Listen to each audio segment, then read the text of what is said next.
News and views by Nuruzzaman আবুর পক্ষ থেকে আপনাদের সবাইকে শুভেচ্ছা। আপনারা সকলে জানেন যে ইনকিলাব মঞ্চের ওসমান হাদিরকে যে গুলির চেষ্টা মানে গুলি বর্ষণ করা হত্যার চেষ্টা সেটা নিয়ে ব্যাপক তোলপাড় চলছে গোটা বাংলাদেশে।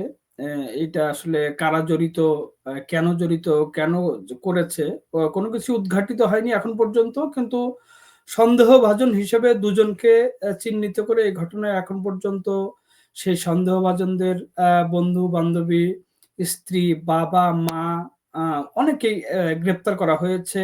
কাউকে মোটরসাইকেলের যে মালিক, দুজনকে মোটরসাইকেলের মালিক হিসাবে গ্রেপ্তার করা হয়েছে। একজনের কথা গণমাধ্যমে দেখলাম যে সে আসলে এটার সাথে কোনোভাবে ইনক্লুডই না, মোটরসাইকেলের নাম্বারটি ভুল হয়েছিল।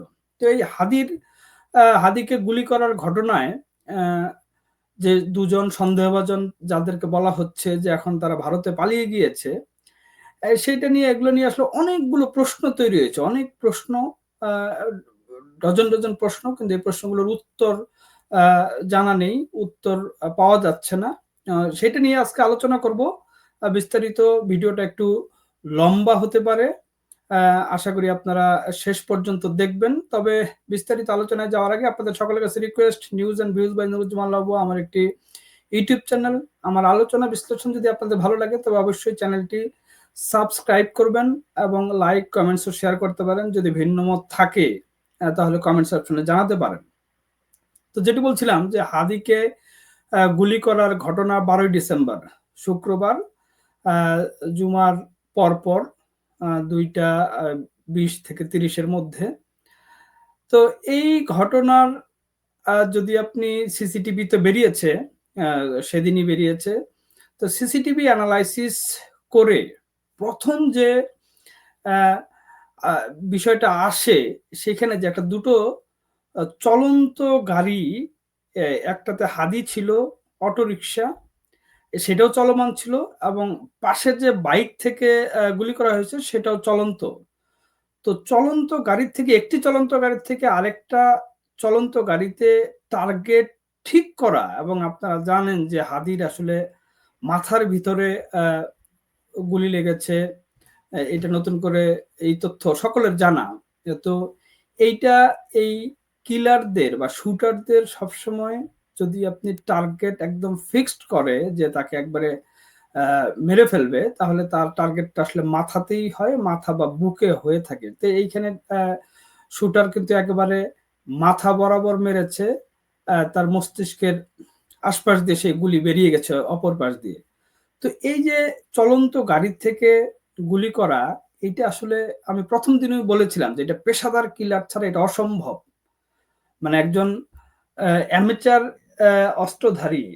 অস্ত্রধারী কোনোভাবেই এই নরমালি স্থির থাকা অবস্থাতেও তার টার্গেট ফিক্স করা কঠিন, কিন্তু চলন্ত অবস্থায় টার্গেট ফিক্স করা মানে এটা হাইলি প্রফেশনাল একজন শুটার, যার আসলে শুট করতে করতে মানে হাতের নিশানা অব্যর্থ এরকম একজন শুটার করেছে, গুলি করেছে। এটা নিয়ে আসলে কোনো সন্দেহ নাই। এটা একেবারেই আমি মনে করি আমার যে দীর্ঘ ক্রাইম রিপোর্টিং করার এক্সপেরিয়েন্স, ভাড়াটে কিলার, এইসব শুটিং ইনসিডেন্ট গুলো কাভার করার অভিজ্ঞতা, গোয়েন্দা কর্মকর্তা, পুলিশের কর্মকর্তা, র্যাবের কর্মকর্তা যারা এগুলো নিয়ে কাজ করে তাদের সাথে নিবিড়ভাবে কাজ করার অভিজ্ঞতা থেকে এটা আমি নিশ্চিত করে বলতে পারি যে এটা অ্যামেচার কোনো শুটারের কাজ না, এটা হাইলি প্রফেশনাল শুটার। তো এই ঘটনার পরপর আপনি দেখেন যে 4 থেকে 5 ঘন্টা 4 থেকে 5 ঘন্টার মধ্যে দ্য ডিসেন্ট নামে একটা নতুন অনলাইন, কদরউদ্দিন শিশির, ফ্যাক্ট চেকার দাবি করা একজন ব্যক্তি, তিনি কিছু ফুটেজ অ্যানালাইসিস করে পুরনো ছবি এবং এই সিসিটিভির ফুটেজটা কিন্তু অস্পষ্ট, মানে একেবারে মুখাবয়ব দেখা যায় না, মুখের চেহারা দেখা যায় না, কিছু পোশাকের সঙ্গে মিল রেখে তারা একটা চূড়ান্ত সিদ্ধান্তে পৌঁছে গেলেন যে এই ব্যক্তি ফয়সাল নামে হাদির সঙ্গে নির্বাচনী প্রচারণায় অংশ নেওয়া এবং এই ফয়সালের বিরুদ্ধে প্রিভিয়াস আর্মসের মামলা রয়েছে। মানে গত বছরের শেষের দিকে সম্ভবত তাকে অস্ত্রসহ র‍্যাব গ্রেপ্তার করেছিল। পরে সে জামিন নিয়ে বেরিয়েছে এবং এই ফয়সাল এবং তার কিছু সহযোগী তারা হাদির সঙ্গে নির্বাচনী প্রচারণায় কাজ করছিল এবং হাদির বাসা বা হাদির সাথে একটা ব্যক্তিগত সখ্যতা গড়ে উঠেছিল এবং আ হাদির যে ইনকিলাব কালচারাল সেন্টার সেখানেও তার নিয়মিত যাতায়াত ছিল। তো ওই ছেলেটার এই ফয়সালের ছবির সাথে ফয়সালের ঘড়ি, তার কালো পোশাক, তার জুতো দিয়ে এই সিসিটিভি ফুটেজ থেকে নেওয়া যে অস্পষ্ট ছবি সেটার সঙ্গে কালোর কালো ঘড়ি অস্পষ্ট, জুতাটা দেখা যাচ্ছে না। এক জায়গায় এইখানে জুতা দেখাচ্ছে একজনের সাথে আরেকজন করে। এইটা একটা আমার কাছে মনে হচ্ছে একটা চেষ্টা তারা করেছিল কিন্তু পুরোপুরি সফল হয়নি যে সফল ঠিক না। এটা পুরোপুরি মেলেনি যে এই ছবির সাথে এই ফয়সালের আগের ছবির সাথে। ওকে, সেইটা একটা চেষ্টা হইতে পারে। আ আ কিন্তু নরমাল কমন সেন্স আমি ১ম দিনই বলেছি যে কমন সেন্স হলো যে একজন শুটার যে এরকম হাইলি প্রফেশনাল শুটার যার গুলির ধরন দেখে মনে হচ্ছে যে সে খুবই হাই প্রফেশনাল শুটার। সে কেন এই আগে থেকেই হাদির অ্যা মানে হাদির কাছে যাতায়াত করবে বা যেখানে সিসিটিভি ক্যামেরা, যেখানে ছবি তুলবে, যেখানে তার সাথে ঘুরবে, লোকজন চিনবে। এইটা সাধারণত প্রফেশনাল শুটারদের ক্ষেত্রে হওয়ার কথা না। নরমালি যেইসব শুটার এইসব এদেরকে ভাড়াটে শুটার হিসেবে ডাকা হয় বা মানে আন্ডারওয়ার্লড এ একটা আছে, আ শব্দ আছে যেটা কামলা বলা হয়। যে কামলা এইসব কাজ করে। তো এই কামলারা সাধারণত কখনোই নিজে অ্যা এই যাকে টার্গেটকৃত ব্যক্তির কাছে নিজে কখনো এই ইনসিডেন্ট এর আগে কখনো যায় না। আগে বা পরে তাদের কাছে আসলে ছবি দেখিয়ে, চেহারা দেখিয়ে অ্যা চেনানো হয়। তার একাধিক লেয়ার থাকে। যেই লেয়ারের লোকজনগুলো কেউ রেকি করে, কেউ তাকে ইভেন শুটাররা যখন ইনসিডেন্ট এ গিয়ে এই মানে কোন একটা ইনসিডেন্ট ঘটায়, ঘটনাস্থলে গিয়ে যখন তারা গুলি-টুলি করে তারা কিছুক্ষণ আগে সে তার এই আর্মসটা সে এই নিজের কাছে নেয়। তাছাড়া আর্মস ক্যারিয়ার ও থাকে অন্যজন এবং ঘটনার পরপর এই আর্মস গুলো আরেকটা পার্টির কাছে দিয়ে দেয়। দিয়ে সে রিস্ক ফ্রি যতটা বেশি রিস্ক ফ্রি সে থাকতে পারবে সেইটা তার জন্য ভালো।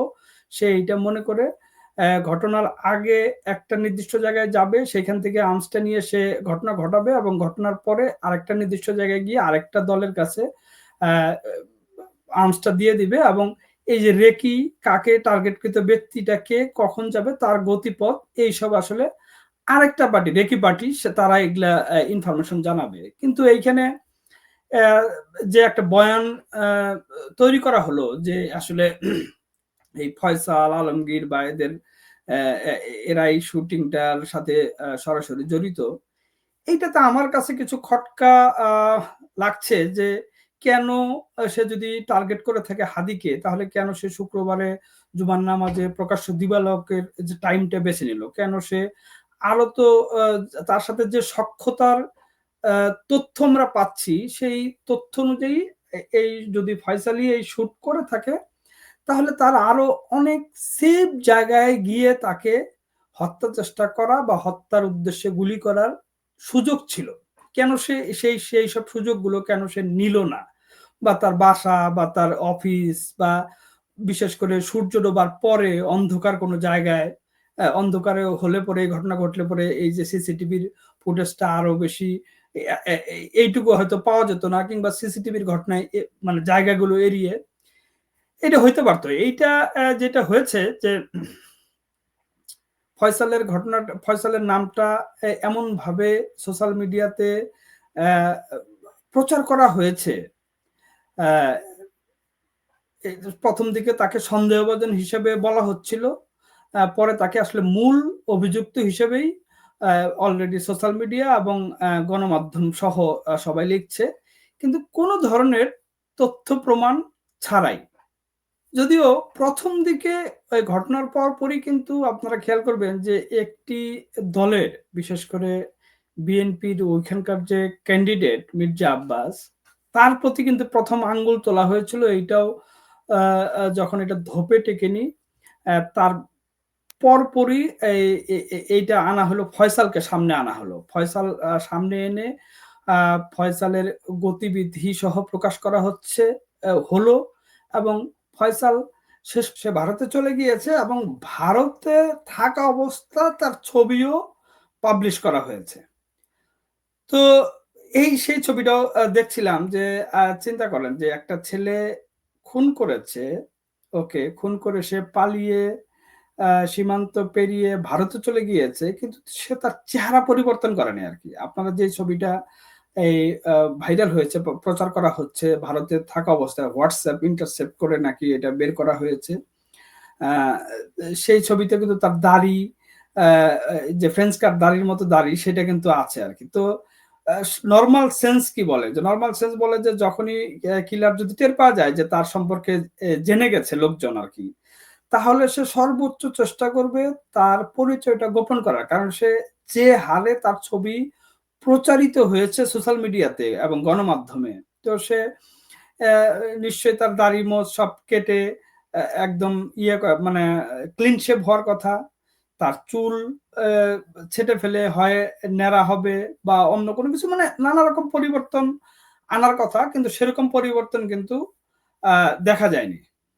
অনেকেই বলছেন যে আ ফয়সাল যদি খুনি না হয়, আমি বলছি না যে ফয়সাল খুনি কিংবা খুনি না। আমি কোনটাই চূড়ান্ত সিদ্ধান্তে কখনোই যাচ্ছি না। এটা আসলে বস্তুগত তথ্য প্রমাণ দিয়ে প্রমাণ করার দায়িত্ব হলো আইন শৃঙ্খলা বাহিনী বা যারা তদন্ত করছে সেই তদন্ত সংস্থা। তো অনেকে বলছেন যে ফয়সাল যদি খুনি না হয় বা শুটারই না হয় তাহলে সে কেন পালিয়ে গেল? সে কেন আ আ ভারতে চলে গেল?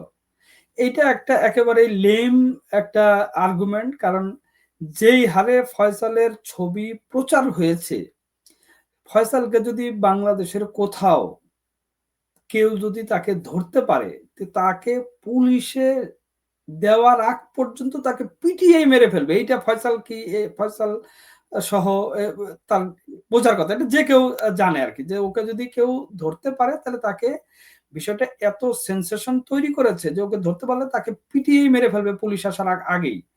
তো তার আসলে এখানে পালিয়ে যাওয়া ছাড়া, মানে এই আত্মগোপন করা ছাড়া আমার মনে হয় যে এটা কোনো এইটা দিয়ে প্রমাণ হয় না যে সে কেন আত্মগোপন করলো তার মানে সেই শুটার।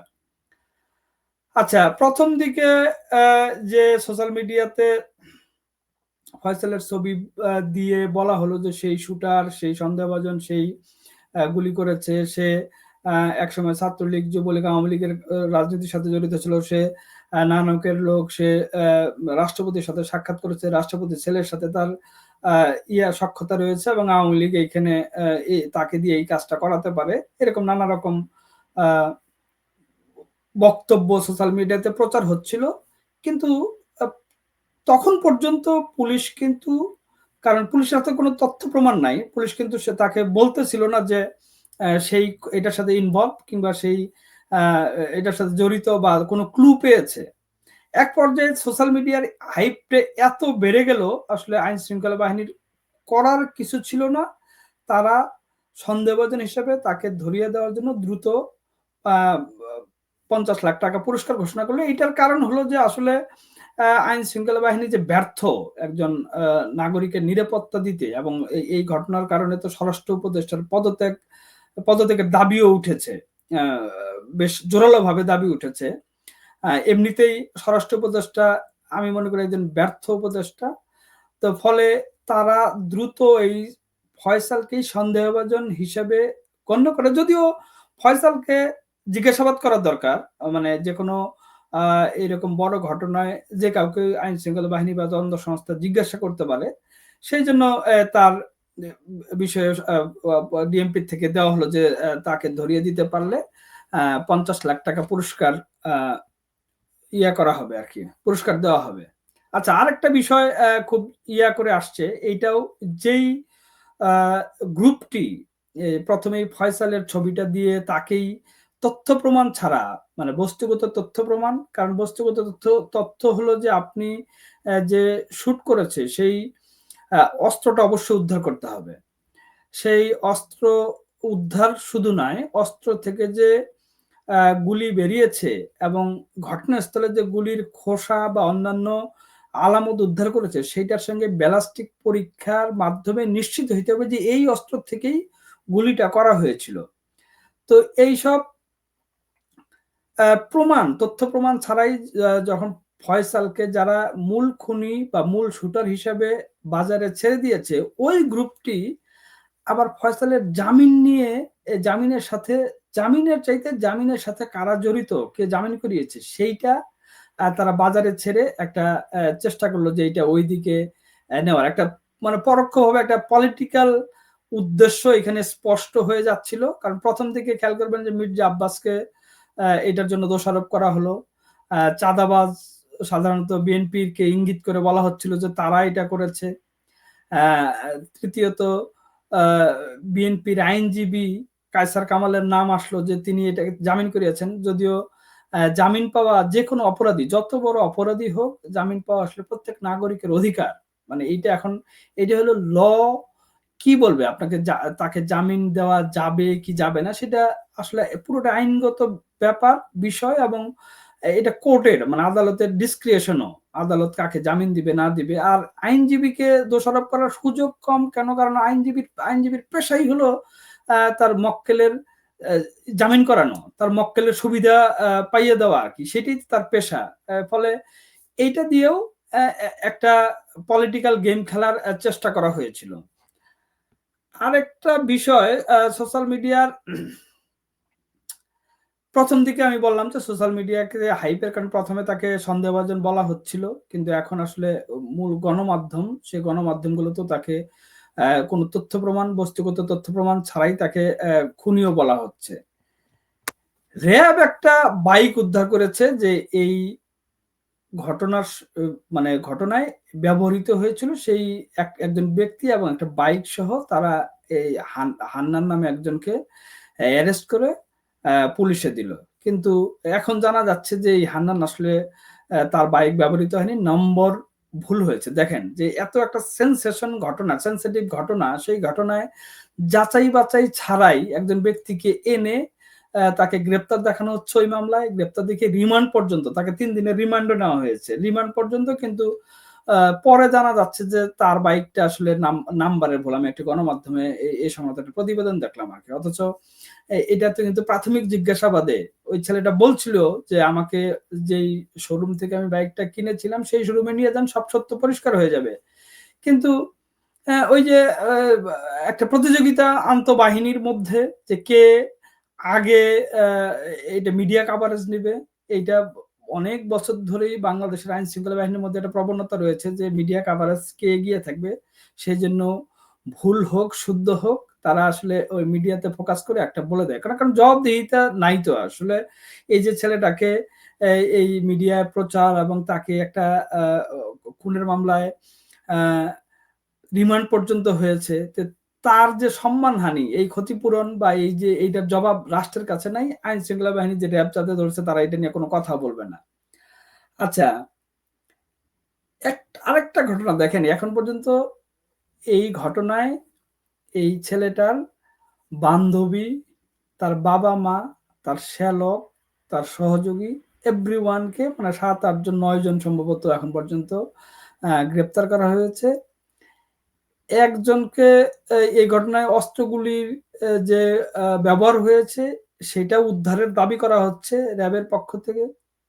কিন্তু ওই যে আমি যেটা আগেই বললাম যে ব্যালিস্টিক প্রমাণ ছাড়াই বলছে যে এইটা দিয়েই গুলি হয়েছে। আর ভাই এইটা দিয়েই যে গুলি হয়েছে এটা আপনি এই পরীক্ষা ছাড়া আপনি বলেন কিভাবে? পরীক্ষা ছাড়া তো বলার সুযোগ নাই যে এই অস্ত্রটাই ব্যবহৃত হয়েছে, বা যে শুট করেছে সে যদি স্বীকারোক্তি দিত ওকে যে এটা দিয়ে আমি গুলি করেছি, তাইলে একটা কথা ছিল যে আচ্ছা ঠিক আছে আপনি বলতে পারেন এটা দিয়ে গুলি হয়েছে।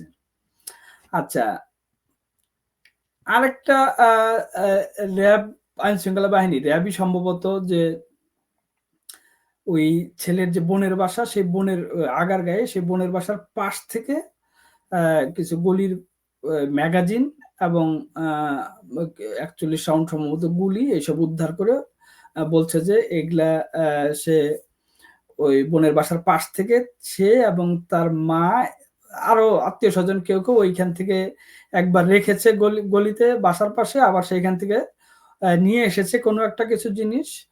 এইটা সিসিটিভি এনালাইসিস করে তারা পেয়েছে। এরকম খবরই আমি 'প্রথম আলো' সহ অন্যান্য পত্রিকায় দেখলাম আরকি। তো যেইখানে এই ঘটনা পাবলিশ হওয়ার পর সন্দেহভাজন হিসেবে ফয়সালের নাম ব্যাপক হারে প্রচার হওয়ার পরে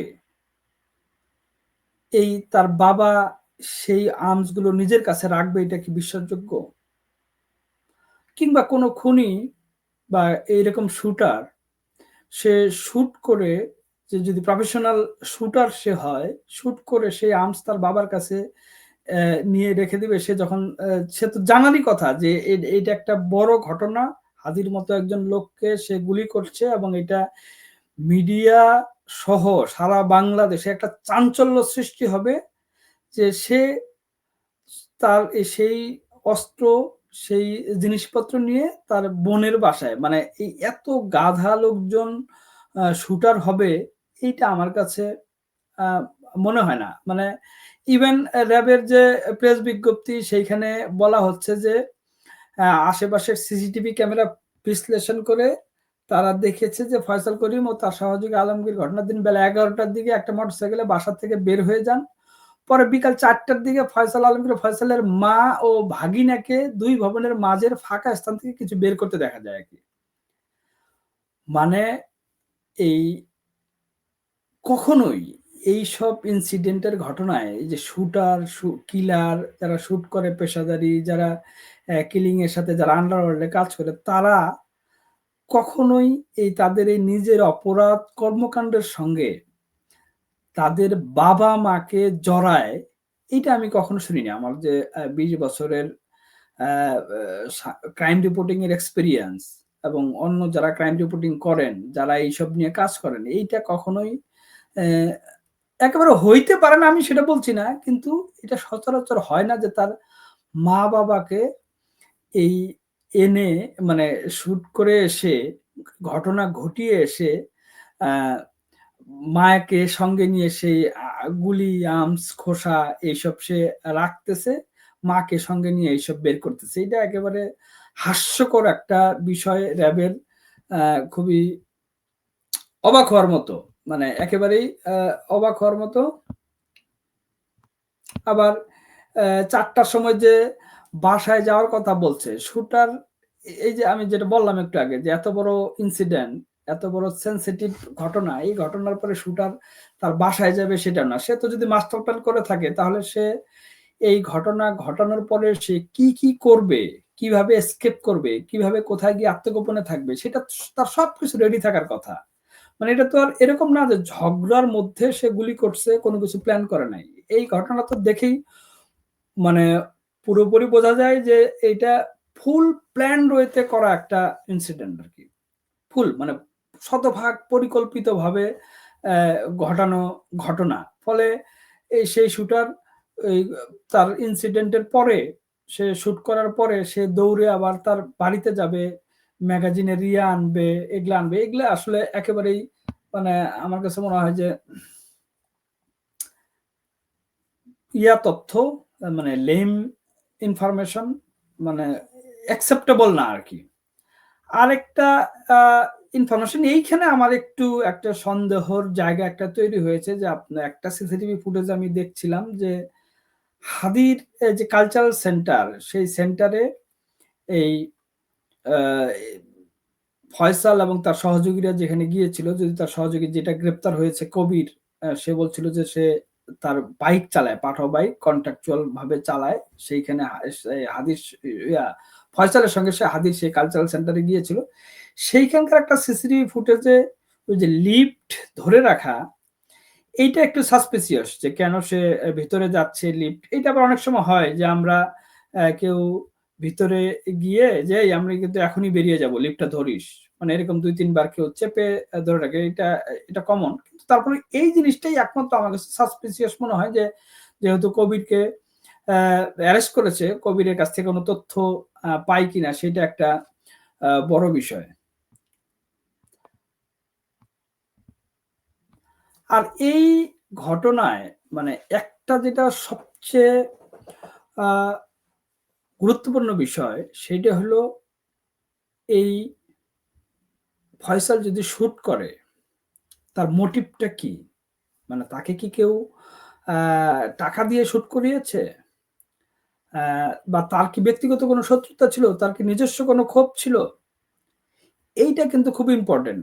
যদি তাকে কেউ টাকা দিয়ে বা অ্যাসাইনমেন্ট অন্য কোনো জায়গা থেকে আসে তাহলে সেই তথ্য তো আসলে কোনোভাবে মানে যেকোনোভাবেই যদি সে এটা করে থাকে, কোনোভাবেই এই ইনসিডেন্ট এর সাথে তার পরিবারের সদস্যদেরকে ইনভলভ করার কথা না। কারণ তার জানার কথা যে এইটা একসময় না একসময় আ আ ধরা পড়বে এবং ধরা পড়লে পরে তার পরিবার শুদ্ধ জেলে যেতে হবে। মানে বাঁচার কোনো উপায় নেই। তো ফলে এইটা আমার কাছে মনে হয় যে একেবারে এর মোটিভটা খুব ইম্পোর্টেন্ট। মোটিভটা কেন করেছে এইটা নিয়ে যদিও কোনো আলোচনা নাই।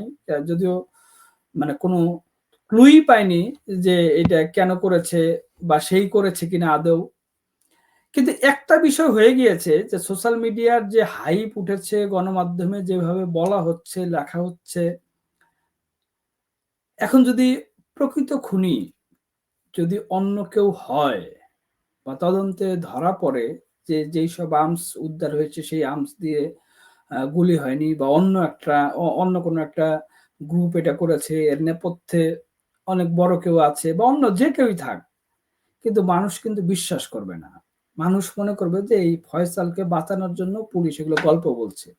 মানে তদন্ত সংস্থার বিপদের জায়গাটা দেখেন। এমনভাবে হাইপটা করে ফেলা হয়েছে, এখন যদি কেউ এসে স্বীকারও করে যে, "না ভাই ফয়সাল এটা করেনি, শুট করেনি, আমি করেছি।" মানুষ বিশ্বাস করবে না যে ওকে শিখিয়ে দেওয়া হয়েছে।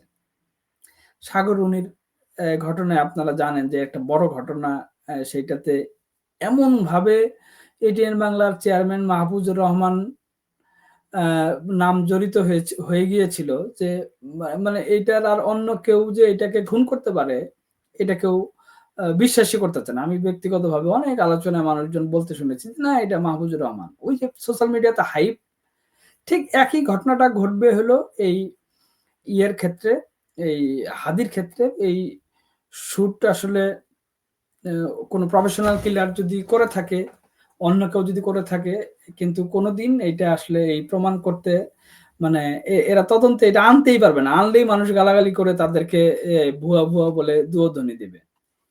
কিন্তু খুবই যেই যাই বলুক না কেন, আ এটা খুবই গুরুত্বপূর্ণ। এটা আসলে এই হাইপের দিকে নজর না দিয়ে একটা নিবিড় তদন্ত প্রয়োজন। ফরেনসিক রিপোর্ট, যে বাইক উদ্ধারের কথা বলা হচ্ছে, সেই বাইকে ছাপ সেগুলো পরীক্ষা করা, আঙ্গুলের ছাপ পরীক্ষা করা, সিডিআর বিশ্লেষণ, অনেকগুলো ধাপ আছে। এই ধাপগুলো আ পার হওয়ার পরে দেন এটা কে করেছে এবং তার স্বীকারোক্তি, আ তার অবস্থান, তার উদ্দেশ্য, তার এইসব ক্ষেত্রে সাধারণত যেহেতু কোনো ব্যক্তিগত শত্রুতা বশত আ এই ঘটনা ঘটেনি, তার মানে এর পেছনে একটা মানি ফ্লোয়িং এর ব্যাপার রয়েছে যে তাকে অ্যা অ্যা কোনো একটা পক্ষ টাকা দিয়েছিল শুটারকে, সেটাও বের করা। এইসব আ বের করাটা, এইসব তথ্য প্রমাণ, বস্তুগত তথ্য প্রমাণ সহ বের করাটা জরুরি। এটার জন্য আসলে একটু সময়ও অবশ্য প্রয়োজন। কিন্তু আসলে কি হবে আ আ সেইটা বলা যাচ্ছে না। তবে একটা জিনিস মনে হয়েছে ১ম দিকে যে উদ্দেশ্যপ্রণোদিতভাবে নানাভাবে এটাকে ঘোরানো, আ সেইটা হলো যে এই প্রকৃত ঘটনাকে আদৌ আড়াল করার চেষ্টা করা হচ্ছে কিনা আরকি। এবং ঘটনাটা অন্যদিকে মোটিভেট করার প্রচেষ্টা বা সহজেই আওয়ামী লীগের উপরে দোষ চাপিয়ে দেওয়া যাবে যেহেতু তারা পলাতক, যেহেতু তারা বিতাড়িত, সেইটা করা হচ্ছে কিনা। এইটা করে মানে এটা হইতেও পারে আরেকটা থার্ড পার্টি এইটা করে যেহেতু সবাই এখন মনে করবে কমন যে যেকোনো ঘটনা ঘটলেই সেটা আওয়ামী লীগ করতে পারে এবং জোরে সোরে সেটা মানুষ বলাও শুরু করবে। তো নিজেরা ফায়দা তুলে সেইটা আ আওয়ামী লীগের উপর দোষ চাপানো যাবে। আমি বলছি না যে আওয়ামী লীগ করেছে কি করে নাই। সেই চূড়ান্ত সিদ্ধান্ত আমি জানি না। এটা বলবে আসলে তদন্ত সংস্থা। কিন্তু আমি প্রশ্ন এবং ধারণা এগুলো নিয়ে এগুলোই বলতে পারি। কারণ এই হাদিকে যদি মেরে ফেলা যায় তাহলে কার লাভ হবে, কে লাভবান হবে সেইটা কিন্তু তদন্তের একটা পার্ট। কারণ মানে আপনি একজনকে নাই করে দিচ্ছেন সেটা দিয়ে অ্যা কি হইতে পারে? এর ইমপ্যাক্টটা কি হইতে পারে? সেইটা খুবই গুরুত্বপূর্ণ। এর ইমপ্যাক্টে কি নির্বাচন আ পিছিয়ে যেতে পারে? তাহলে এক ধরনের একটা পক্ষ লাভবান হইতে পারে। কিংবা তার সে যে বিভিন্ন সময় গালাগালি করেছে শেখ মুজিবকে সহ আ সেইটার কারণে কি হত্যা করা হয়েছে চেষ্টা করা হয়েছে? সেইটা তাহলে আরেক পক্ষের মনে হবে যে এটা এই পক্ষটা আ আ করতে পারে, ইনভলভ থাকতে পারে। তো এইটা আসলে তথ্য প্রমাণ ছাড়া বলাটা একটু কঠিন। কিন্তু প্রশ্ন আছে।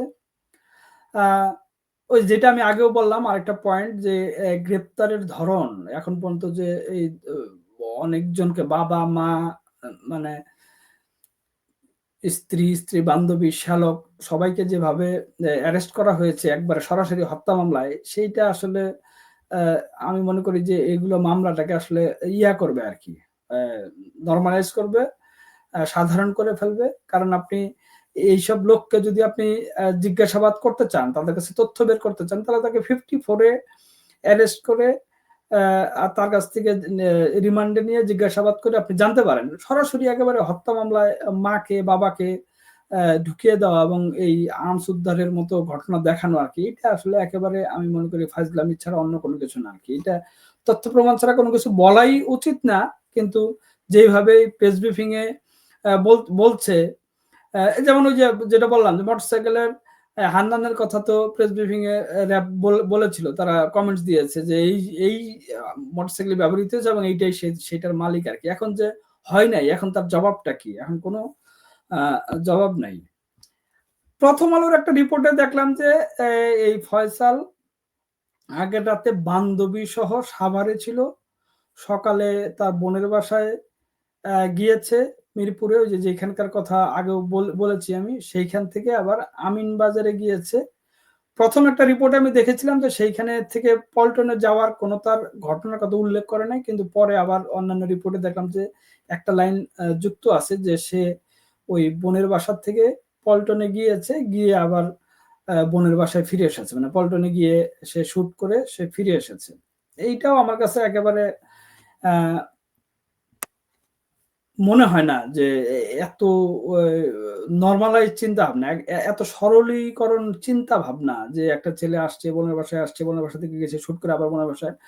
পেশাদার কিলাররা কখনো শুটাররা কখনো এরকম করে বলে আমার মনে হয় না। আর আরেকটা বিষয় যে এটা আমি আগেও বলেছি যে র‍্যাব একের পর এক বলে যাচ্ছে যে অস্ত্র উদ্ধার করেছি, বাবা জড়িত, মা জড়িত, মা করেছে। এগুলা আসলে ওই ১ম এও আমি বলেছি যে বাংলাদেশের আন্তঃবাহিনীর মধ্যে একটা কম্পিটিশন আছে কে কত মিডিয়াতে আ ব থাকবে ইনভলভ মানে নিজেদের চেহারা দেখাবে এবং আ কৃতিত্ব মানে দাবির একটা অপচেষ্টা এটা। এটা অতীতে কিন্তু আপনারা যারা খেয়াল রেখেছেন যে একসময় পুরান ঢাকায় একজন আ একটা মার্ডারের ঘটনায় র‍্যাব এবং ডিবি ২ জনই একই নামের ২ ব্যক্তিকে ধরে ২ পক্ষই দাবি করল যে তারা এইটার মানে মার্ডার করেছে। ইভেন স্বীকারও করেছে। আসলে যখন ওই রিমান্ডে নিয়ে মারধর করা হয়, তখন আসলে ওই মারধরের চোটে আমি এটা দেখেছিও যে মারধরের চোটে আপনি যদি আ বলতে বলা হয় যে মানে শুধু না, এই মানে ২০০ বছর আগের থেকে অমুককে মহাত্মা গান্ধী থেকে শুরু করে এই জিন্নাহ সবাইকে আমি মেরেছি আরকি। সেটাও সে স্বীকার করবে। ইভেন বলবে যে রবীন্দ্রনাথ ঠাকুরকেও আমি আসলে মেরেছিলাম আরকি। এরকম বলতে পারে। ওইটা আসলে এই শুধু স্বীকারোক্তি না, স্বীকারোক্তির সাথে তার অন্যান্য যে এভিডেন্স সেগুলা সহ মিলিয়ে তারপরে নিশ্চিত হইতে হয়। এটা পুলিশ জানে না যে তা না। কিন্তু ওই যে মানে কম্পিটিশন অনেক ঘটনা আছে। আমি নিজেও কভার করেছি যে র‍্যাব ধরে দিয়েছে। তদন্ত কর্মকর্তা সেইসব আসামিদেরকে চার্জশিট দেওয়ার সময় অ্যা খালাস দিয়েছে। মানে চার্জশিট তাদের নামে চার্জশিট দেয় নাই আরকি। কারণ তাদের সম্পৃক্ততা ছিল না। এইটা ওই যে সবচেয়ে বড় বিষয় হলো যে এইটার নেপথ্য জ্ঞানটা, এটা প্ল্যান্ড একটা হত্যার চেষ্টা। এইটা বের করাটা জরুরি আরকি। এটা যদি আ আমি আগেও একটা বলছিলাম যে এমন কোন কিছু কইরেন না যে এমন মরীচিকার পিছে আপনারা দৌড়ায়েন না যে মূল শুটার সে যেন বাসায় বসে বা আত্মগোপনে যেখানে আছে সেখানে বসে, বসে সে না হাসে যে হাসে এবং পরের কোনো প্ল্যান এক্সিকিউট করার জন্য প্রস্তুতি নেয় আরকি। মানে আপনারা একটা হাইপ এর দিকে দৌড়াবেন। আর যে মূল যে সে আরেকটা ঘটনা ঘটানোর জন্য মানে প্রিপারেশন নেবে। কারণ সে তো বুঝতে পারতেছে যে হাইপ এর দিকে দৌড়াচ্ছে, আমার দিকে নজর নাই আরকি। এইটা না করে একবারে নিবিড় তদন্ত করেন। নিবিড় তদন্ত করে সকল প্রশ্ন, কোনো যেন প্রশ্ন না থাকে। সকল প্রশ্নের উত্তর বস্তুগত তথ্য প্রমাণ দিয়ে মিলিয়ে মিডিয়াতে ব্রিফ করেন। মিডিয়ার মাধ্যমে সাধারণ মানুষের কাছে সেটা পৌঁছান যেন মানুষের কোনো সন্দেহ না থাকে এবং বিচার নিশ্চিত করে তার আইনগত আ আ প্রক্রিয়া মানে নিষ্পত্তি করে তাকে একটা কঠিন শাস্তির মুখোমুখি দাঁড় করানো। এইটাই হলো আসলে আ মূল বিষয়। সবাইকে ধন্যবাদ।